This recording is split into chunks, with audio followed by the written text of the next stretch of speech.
Tema promotion. Producer Joy, you blame with them. Unity Cultural Group. Young Marine 1, Marine 1.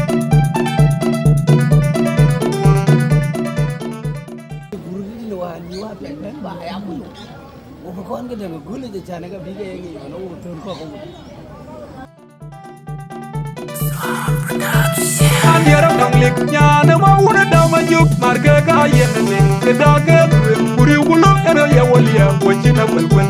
Tiwa yuga yu kedaga tuing wajina kaimar tuya demu mabir mabuen wanyile kelenge Adiara danglik nyana mauna dama juk marga kaya neng kedaga buri bulu ero ya walia wajina balwen. Tiwa yuga yu kedaga tuing wajina kaimar tuya demu mabir mabuen wanyile kelenge Adiara danglik nyana mauna dama juk marga kaya neng kedaga buri bulu ero ya walia wajina balwen. Tiwa yuga yu kedaga tuing wajina kaimar tuya demu mabir. You, producer Joy, Marine 1, a tema promotion. Unity Cultural Group. Dengan koi pionya karba dor gudang gumiar dueng. Wadu dera jati ki kolera ta kubunua. Duengen ayanu wangi yerwari. Dengan koi pionya karba dor gudang gumiar dueng. Wadu dera jati ki kolera ta kubunua. Duengen ayanu wangi yerwari. Dengan koi pionya karba dor gudang gumiar dueng. Wadu dera jati ki kolera ta kubunua. Duengen ayanu wangi yerwari. Dengan koi pionya karba dor gudang gumiar dueng. Wadu dera jati ki kolera ta.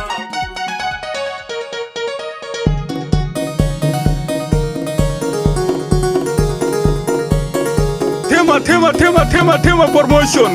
Producer Joy, you blame with them. Unity Cultural Group. Young Marine 1.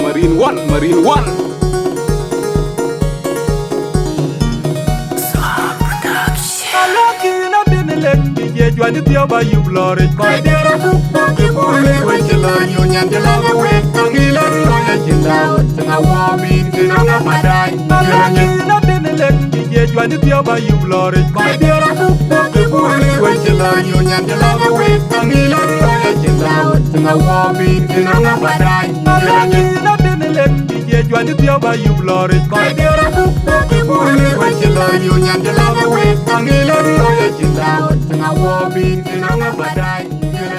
Mora no ne lwalin makwanya bayi darling mora good job Peter Parrot jai budun kamakot Grand Hope Promotion. producer Joy Blake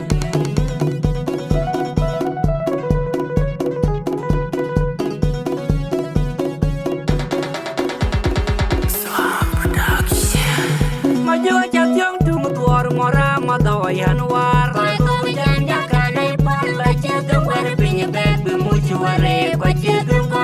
Majo jatyong tumutuar mora madawayan war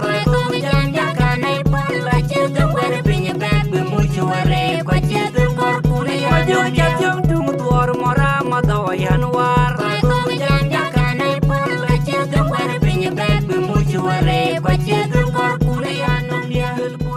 Kwa